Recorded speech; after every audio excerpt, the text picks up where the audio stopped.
Hey everybody, this is Yao. Self-expression through absolute subjectivity, good or bad.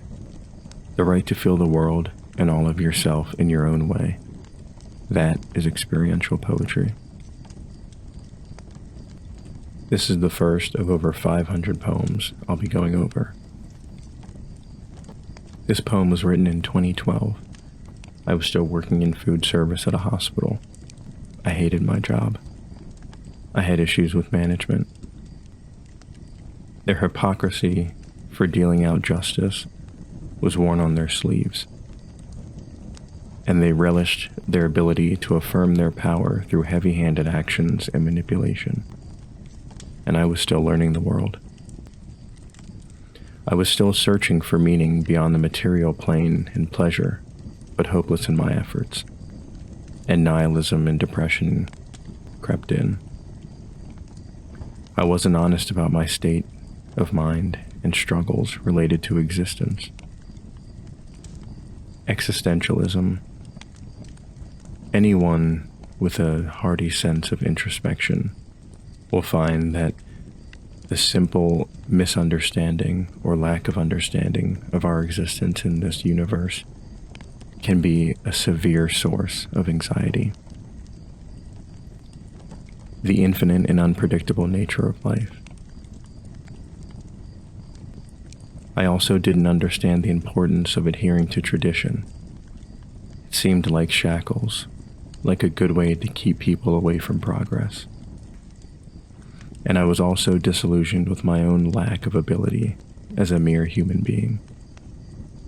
So I began to write. This poem is called Onward.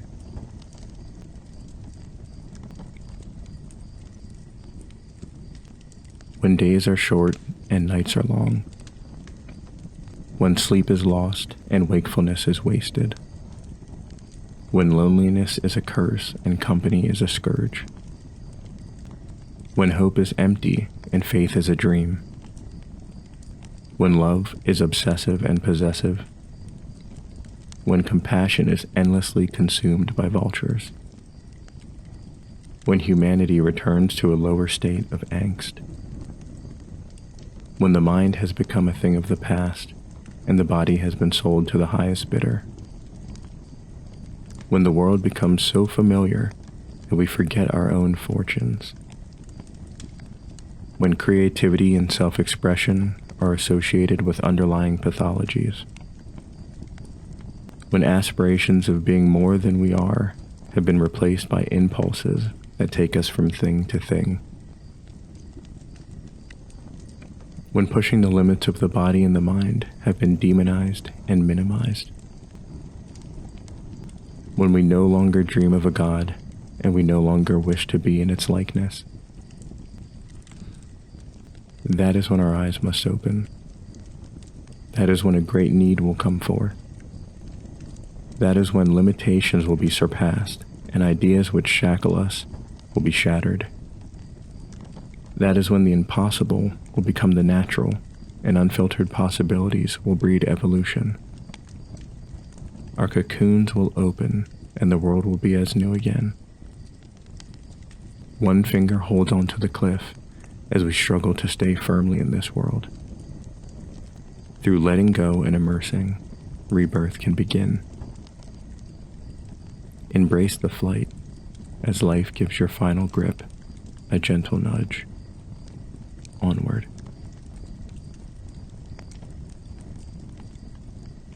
This poem was written in the winter, waking up in the afternoons. Most of the day was spent recovering from the night, only to return to night so quickly again. Nights were literally longer, but I was also not sleeping as well. I had no direction, no passion to burn life away for me to feel tired enough to sleep. I had been rejecting my friends. We no longer had anything in common. I wasn't the same person, and I was tired of pretending to be somebody I never was. It wasn't working anyway. I was tired of feeling different. So I isolated myself, becoming a hermit. But isolation can be detrimental to mental health and the spirit. It drains you of the very thing that you wish to grow for, which is the people that you care about. We need interaction to revitalize ourselves. $1 billion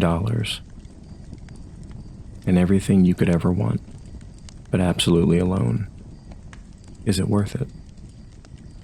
For most people, I assume that they would say no. We're social creatures. We need others to share with, to express ourselves to. But it has to be healthy and honest interaction. Otherwise, it drains more than it gives.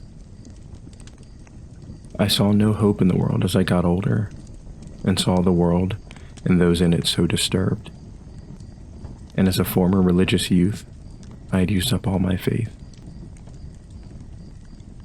The hurt and the trauma of love and relationships when young drives a large part of the epidemic of youth depression. And so I spoke about this at the time. Social media's role in creating a fake view of the world. The ease of cheating with technology. The insecurities and how that plays out in the way we love. As if it could slip through our fingers at any moment. And so we love as though it already has. And then there are those who feed on the kind and the honest. The energy vampires. Those who can see a heart that is either still innocent or that is naive enough to believe that the world still has good. Although it does. But there are those who look for that and come to you as a source of light, only to find that later they were taking yours. And some people let them, because there are those who are so desperate for a close connection because it's been missing for so long that they're so willing to forgive and forget. In these times, we're all anxious. Work, school, love, politics. Today is November 3rd. It's the day of the election. We're worried about our finances, our children, and the future. With little options to express those fears. Some of us don't have health insurance. Some of us do, but don't have the time to use it appropriately to speak to those who could allow us to get those fears out. Some of our spouses or significant others may not understand. And so we bottle them up and we hope for the best. And we have no time to express them through art or other strange or unique forms of expression. Our time is filled with those worries and taking care of the necessities. We only have the energy for those necessities and letting go. And when I say letting go, I mean through TV, social media, just the things that require the most minimal amount of effort, so we can find some sense of rest.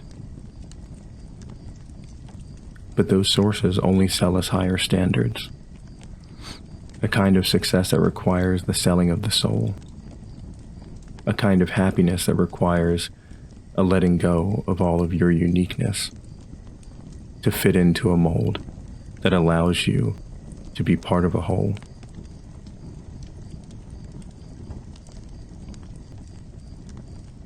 And as we sell that part of ourselves for happiness, or for what we perceive to be a sense of community or unity, we're no longer satisfied with the simple things that make us happy. And so we forget that we build our own worlds, allowing the greater whole to create a world around us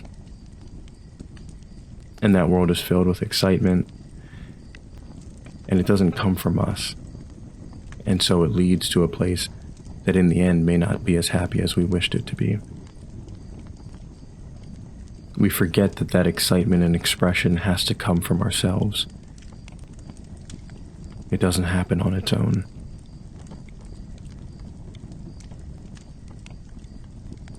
But opening up and showing ourselves is to be completely vulnerable, and often a source of ostracization.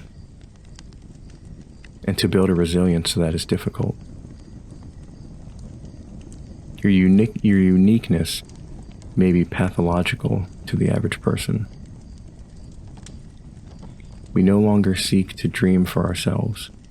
Instead, we're given others to live vicariously through.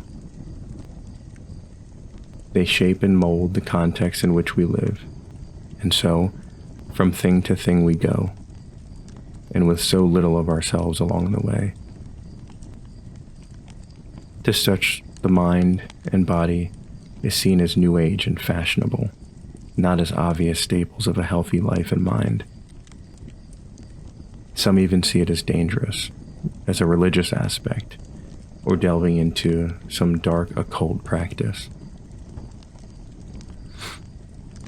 Yet things like alcohol are seen as fine, but psychedelics are seen as dangerous.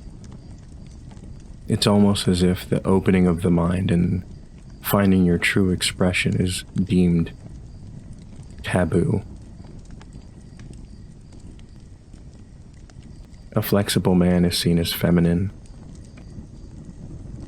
and so that physical rigidity finds a home also in his mind. And in a male-dominated culture, rigidity reigns.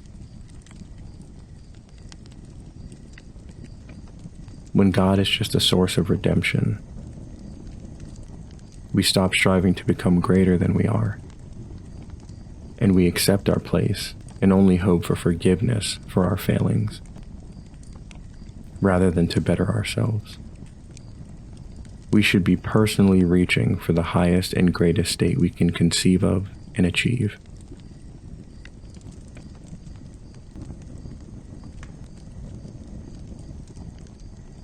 Our eyes have to open when we see that great need come forth.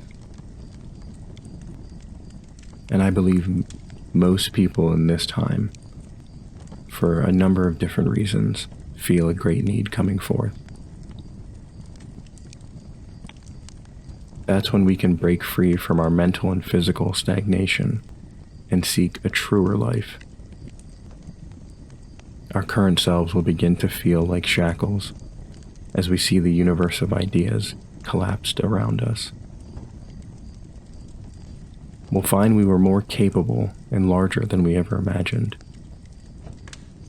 Meeting the unfiltered you will feel like coming home. The joy you'll find in your true self will be unimaginable compared to the falsehoods that you were living in your previous way of life. And as you evolve with the goal of being your truest and highest self, you'll find parts of yourself that you hid long, long ago, as though you were being born again. A lot of us are struggling to live this current life, like always hanging from a cliff, one finger holding on. The anxiety and fear of losing it all. But perhaps it's because we weren't meant to live this way. Perhaps we should let go and fall into that truth. Perhaps we should seek to be reborn in our truer image. And so, we should embrace that flight as life gives our final grip a gentle nudge. Onward.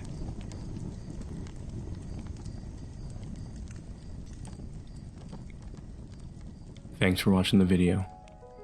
I'll be reading and analyzing my book From Then Till Now on Wednesdays and Peace of Mind on Saturdays. as well as my quote conversations throughout the week.